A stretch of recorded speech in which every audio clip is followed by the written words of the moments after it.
When God is at work in our lives and making major changes, a lot of times it involves trial and tribulation and hardship. And typically, God doesn't give us the details of what He's doing or why, and so when we're in the middle of it, it's easy to become scared and confused and frustrated. However, when we get through to the other side and we see the finished product, it is always mind-blowingly amazing what God was doing.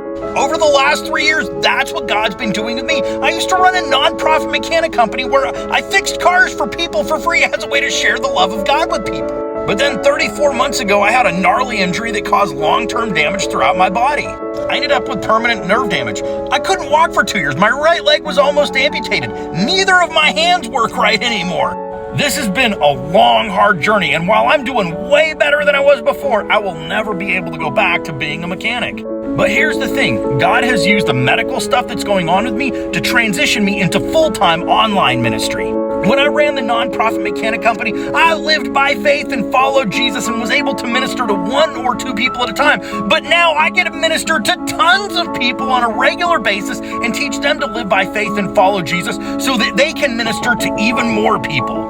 I love how God used me in the past, but what He's doing now is exponentially bigger, and I'm blown away by it. Now, one of the hardest changes for me has been that God has led me to start asking people for money.